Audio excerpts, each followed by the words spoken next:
Tonight on The Al Denson Show, join Al and his guest, one of America's leading commentators on today's entertainment scene, author Bob DeMoss, ardent records recording artist, Big Tent Revival. Here to answer your email questions, Dr. Tim Clinton and Jeff Calhoun and the Al Denson Show Band. Now, here's your host, Al Denson.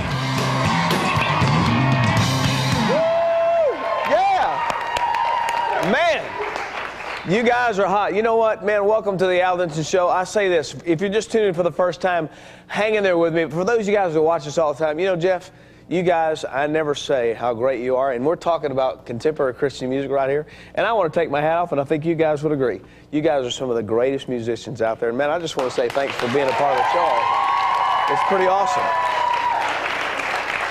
You know, now we're talking about Christian music, and man, I've been singing for years, you know, and I was thinking back of a story when I first started, and I was like always on the edge of that when I was a little kid. I wanted to push the envelope. My parents would say, "Son, don't cross this line," and I'd go, "Which line was that, Mom?" You know, that kind of thing. I was always wanting to push that envelope, and you know, the church music, when I was growing up, we'd sing out of the hymn book, and that would be a couple of deals, and it's just boring to me. I wanted to have a little bit of funk in there, you know what I'm saying?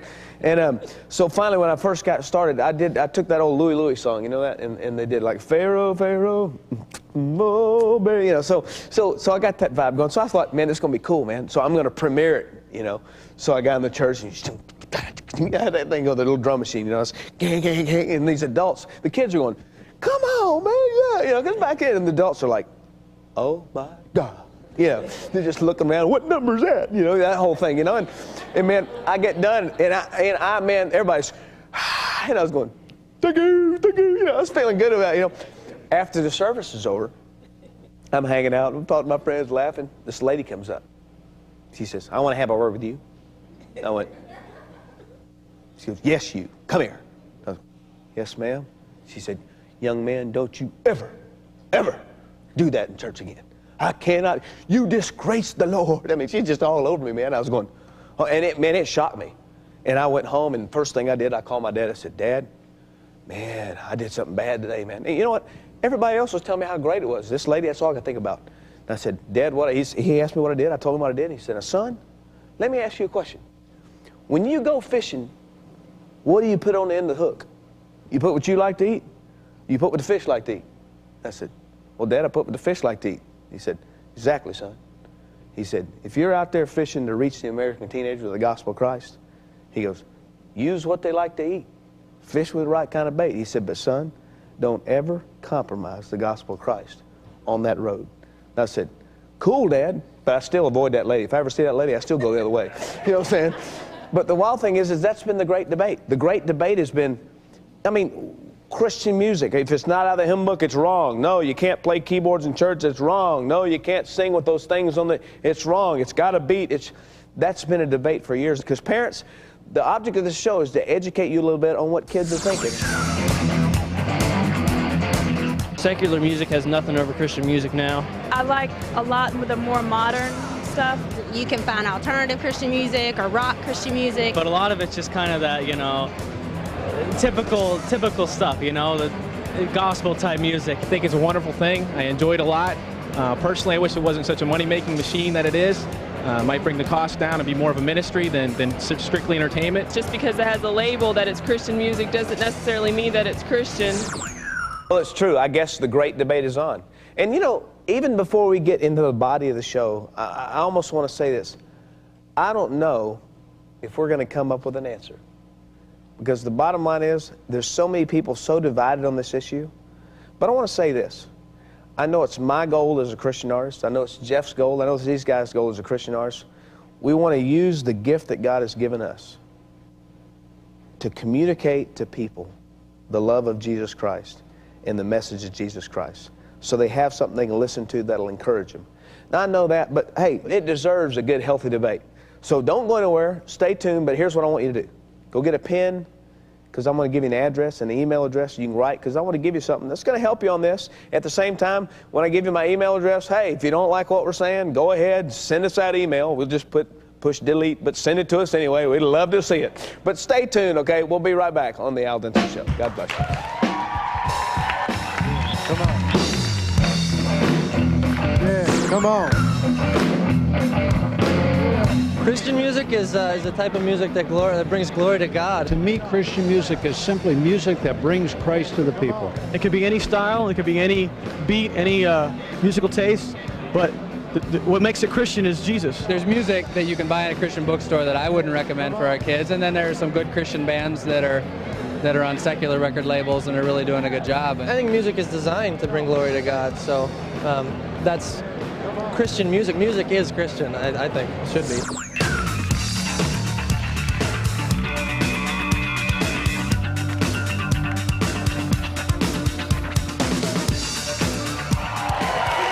Hey, welcome back to the Al Denson Show. Now, look, you guys need to know, if you're watching, this is my favorite part. Now, see, we ask you all the time, and it's amazing how effective this is. We ask people to write us and to email us, and man, we're getting hundreds and hundreds and thousands of emails and letters in the mail and stuff like that. And it's awesome because you're asking some pretty straight-up questions. At the same time, I understand we thank you for all the encouraging comments, and truthfully, we like those. If you could keep sending those would be great. But you send us these hurting questions like we're going to discuss right here, and man, I realize how much pain is out there. I have a great friend of mine. This is Dr. Tim Clinton. Dr. Tim Clinton, he's a president of the American Association of Christian Counselors. Dr. Clinton, not only do I say welcome again as usual, but this question from this kid is really strange. It's a heavy duty on the spiritual side because he says, Al, I am wrestling with God in my life. I've always asked these questions. God, are you really there? And God, do you really care about me? This kid sounds like he's desperate. Does that make sense? He sounds like he's done, he's desperate. Do you think he's a Christian? Yeah, I think he is. Sounds like he is. So you can be a Christian and still ask these questions? Sure, absolutely. No, I've been there, haven't you? Well, sure. Yeah, man, I've been hurting to a point where you felt God was absent. You know, usually when I struggle with God in my own personal life, it says a lot more about me than it does about God. Yeah. Big time. That old sign that said, you know, don't think God moved. God didn't move. He's still where he was. You moved. Yeah, hey, you know, Hebrews 13:5 reminds us that God is always with us and never leave us nor forsake us. I think, you know, let's take a positive side of this, Al. Yeah. Discontent in life. A lot of people don't look at it this way, but when you start wrestling, discontent can be a good thing. Oh, you know, it's going to force you to grow. Yep. It's going to change your relationship. I think people need to wrestle with God. Oh, man, I have a friend of mine who said if you get comfortable, you're in a bad spot. Hey, and the bottom line on that is you are different in Christ. You know, if you're out there wrestling like this kid is, consider it a good thing. You are a child of God. But like Romans 12:1 says, transform your mind. You got a personal responsibility to step up, change the things in your life that you know you need to change. Ask God, beg God, wrestle with Him. Don't let go of Him until you really start to know Him in the ways you want to. And then now, you know what? Go back to a David or a Daniel. Purpose in your heart. Get something deep in your heart. Don't let go of it. Then we have a mom who wrote in. This is a little more difficult because this happens all the time. And when I say this, we get a lot of these emails, and we appreciate you sending them. And hopefully this will combine. If all you guys that have watched have sent this, hopefully this will touch a lot of areas here. It says, my daughter has lied to me. Now, she's come to me and said she's sorry, but I'm having trouble, and I'm having a hard time forgiving her, and I'm having a hard time trusting her. What do I do? You know, forgiveness is personal. Absolutely. Do you know that? It's something I have to do. Yep. If I withhold forgiveness... you'll pay. Yeah, I'm going to pay. Ephesians 4:32. You get to a point at the end of that passage where it says, the only way you can do it is by being kind one to another, tender-hearted, forgiving one another. Why? Because you've been forgiven. You can forgive. You can really offer forgiveness when you step back and realize you have been forgiven. Now, reconciliation. A lot of people confuse forgiveness and reconciliation. To reconcile is going to take two. Forgiveness is me. I've got to forgive. Yep. Mom, you got to forgive. Let go of it. And it's a gift that you give back to your daughter. Reconciling, that trust element, trust is earned. It involves two things, Al. Trust us. Being trustworthy. If you've blown it, you got to be trustworthy. And trust involves trusting. I've got to give it back. I think another thing, if the daughter has lied to her, she needs to spend more time now in her daughter's life. Because if a daughter, she said, it says here in the email, it says, she said she's sorry. Yeah.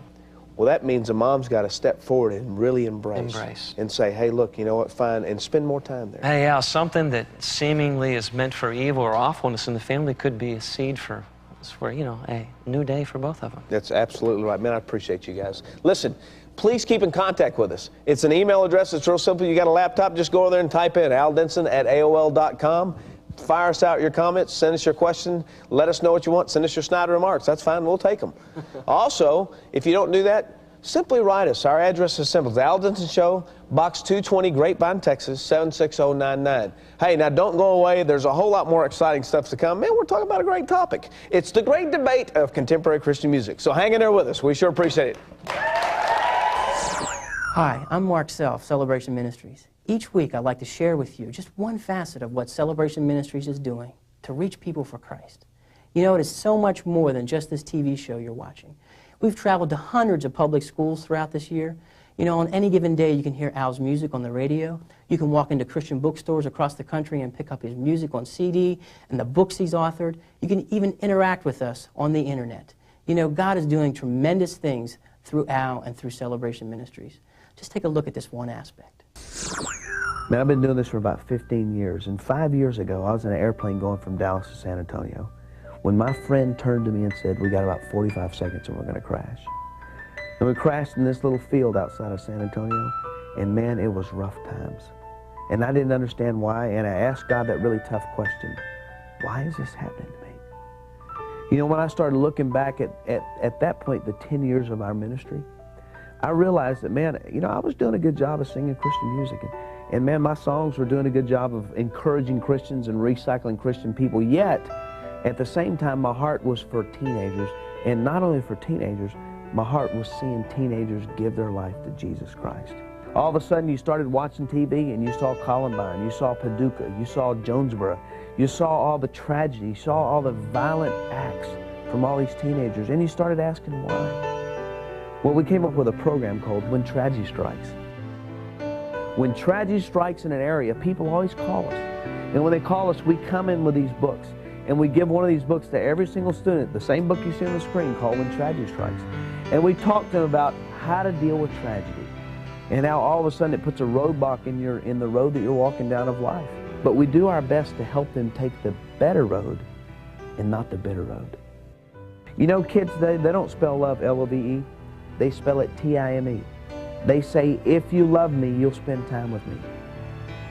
And those of you watching, I'm asking you, please, spend time on your knees praying for us as we go into these public schools to try to make a difference for Christ.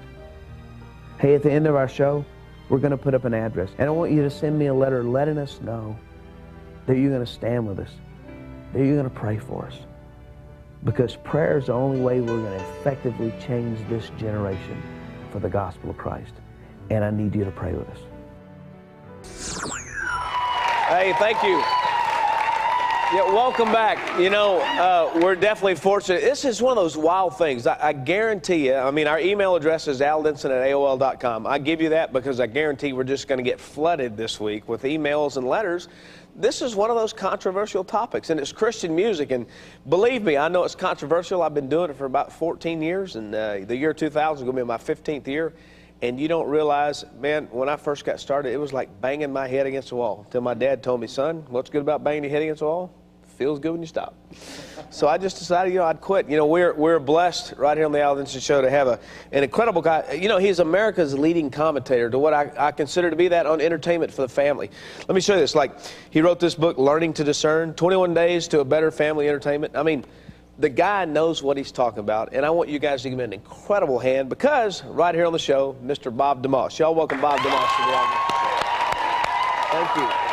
Thank you. Now, it puzzles me how, you know, God created music to bind Satan, but all of a sudden we've got Satan putting the handcuffs and splitting us and dividing churches all up over this music issue. And bottom line is, I don't understand why, and you've written this stuff, and it's apparent you know what you're talking about. Why? Answer that question. Why is that happening? Well, I think it's Satan's goal in life. See, God creates and Satan corrupts. So since he's a not particularly creative individual, all he can do is corrupt. Sure. All he knows to do is take something as awesome as music. I mean, imagine life without music. Imagine if God created all the beauty and didn't include music. But he knew how wonderful music would enhance our life. And he's a good God. He's an awesome God. So he creates music, all kinds, and then Satan comes along and says, bam, I know how to mess up these Christians. Yeah, but some people say, no, if it's got a good message and a positive message and talks about God, It's Christian music. Don't worry about the beat.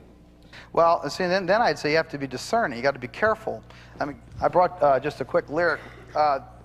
Just let me read a couple lines from a song. Yeah, great. It says, have you ever thought about your soul? Can it be saved? Or perhaps you think when you're dead, you just stay in your grave. Is God a thought within your head, or is he a part of you? Is Christ just the name that you read in a book when you were at school? Could it be you're afraid of what your friends might say if they knew you believed in God above?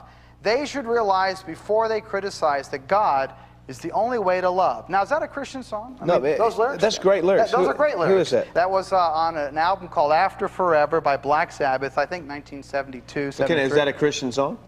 Well, and see, that's the thing, is if you look just at the lyrical content, I would say this is about as Christian as it gets. Or take, for example, Kansas. They wrote this hit song, Dust in the Wind. And Kerry Livgren, the lead guitarist at the time, he was not saved when he wrote that. Then he got saved. And he put on his Christian music hat, went out and did a couple of albums, great albums, mind you. But he said to me later, he said, Bob, more people have commented that they came to Christ through Dust in the Wind than all of his Christian records combined. What message would you send out to our viewers and all the people who are skeptical and say, no, if it's not like this, it's not like this. If it's not in this box, it's not good by me?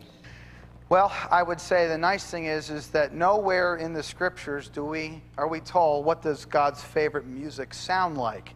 Because a lot of us would be disappointed if he said disco, you know, because... That messed me up. But that's the thing, is God is so big that he can allow all these different expressions to speak to all different people in different places and times. And I'm encouraged by what I'm seeing. Christian musicians saying, okay, we've been playing to ourselves long enough.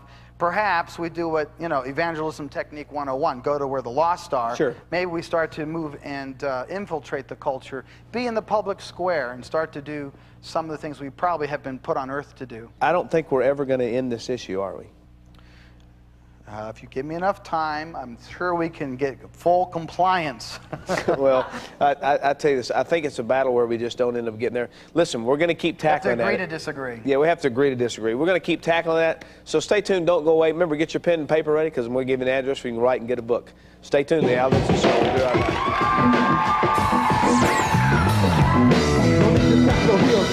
I love Christian music. I think that a lot of people don't give it a chance, and it sounds so much more like the secular music. As far as the sound, it's that the words are so much better. I like to fill my mind with wholesome things, and I think Christian music has really given me an awesome way to do that. I think the things we let influence us and fill our minds affects us every day. If I can listen to music that's going to make me feel better and more, like, just give me a better feeling inside than music that just makes me depressed and sad, I'd much rather listen to the Christian music.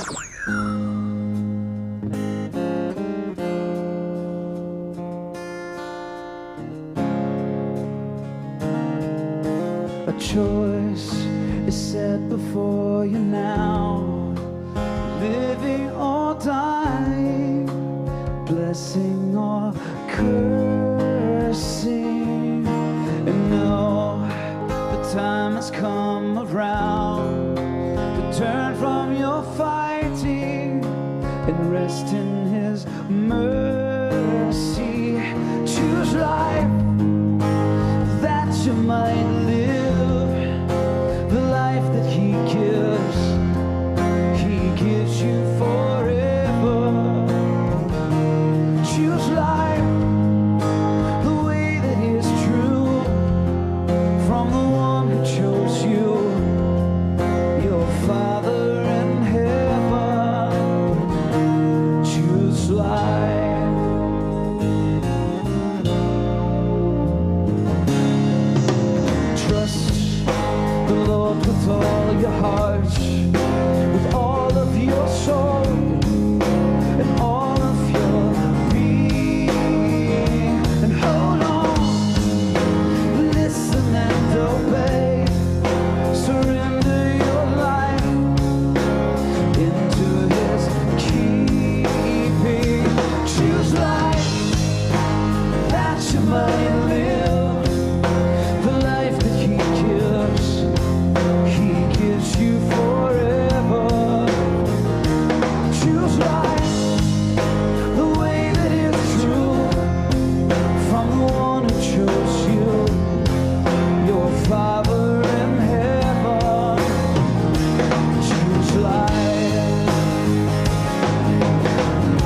and a choice is set before you now, living or dying, blessing or cursing. Choose life.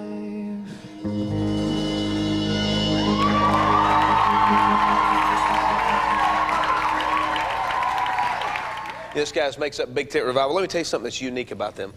On their new CD, Choose Life, it's pretty awesome. They did something that I really hadn't seen done before. They made it, you know, Jeff, where you like plug it into a computer and it comes up on the screen, it's them talking. And what they did was they gave the gospel presentation. They presented Jesus. They told them how much Jesus loved them, visually on video, where you pop it in your computer and there it comes up. Listen, guys, keep staying tuned. We'll be right back right here on the Al Denson Show. Big Tent Revival, y'all give them one more hand. I thought that was awesome.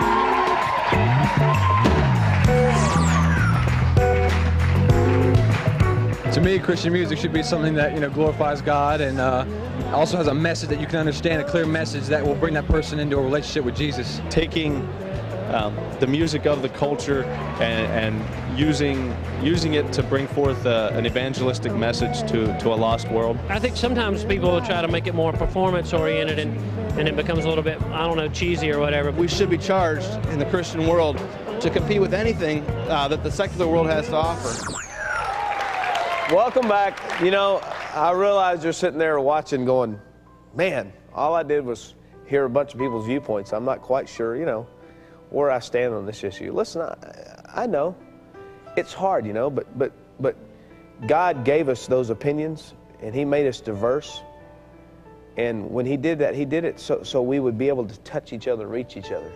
And Satan's used that diversity to split us and keep us divided, you know. And one thing I would like to say, you know, if you'll think about this in Christian music, I think it'll help you. Number one, the message of Jesus Christ must get out. And a point I've said is teenagers across America, and moms, dads, listen to me. Teenagers across America have openly admitted they'd rather go without food than go without their music. And the fact is, we've got to get the message of Jesus Christ, and that is the number one influence among the American teenager is their music. So I say the message of Jesus Christ has got to get out. And understand this, adults, change is going to take place at every generation. Music just keeps changing. Listen, I know in the 50s, man, Southern Gospel was cranking. And they're still going there, but I just can't get kids to listen to Southern Gospel. Now, some of them will, but most of them won't. But I love Southern Gospel. I think it's great. But change, styles change. Also, you got to remember this. You got to give your student, you got to give your child room for choice. He's got to make his own choice. And you know what? We have to follow the peace of God. We got to follow what God tells us to do in our heart, bearing in mind that each one of us have a responsibility to not compromise the message and the gospel of Christ. Now I want to make one little personal comment. I know in my life I've sung so many different songs over the years. Be the One, Take Me to the Cross, Who'll Pray for Me. I mean, all the different songs we've sung and Be and all that stuff. But I've learned to me that the thing that touches me the most is when I can just sit down at my keyboard and just sing a praise song to God and just lift up God in praise. And I want to give you this book. If you're wondering where you're at, one thing I know you'll agree with me is the purpose and the power of praise, that there is purpose and there is power in praising God. So I want to give you this book. It's a free gift. It's a gift from us to you, but you got to write and ask for it. Our email address is simple. It's aldenson@aol.com. You can write for the book or just send us your comments. That's fine. If not, stick a postage stamp and send us some mail. It's the Al Denson Show, Box 220, Grapevine, Texas, 76099. But I think what's more important than that is let's each work together to take this tool of music that God has given us to go out and reach the world. You know what? God created music so He could bind Satan. Now Satan has taken back that music so he can bind us. Guys, let's work together. The purpose and the power of praise is praising God. Let's all get together and praise God. Hey, thank you so much for watching the Al Denson Show. Keep in touch with us. Keep watching. Love to hear from you. Come on.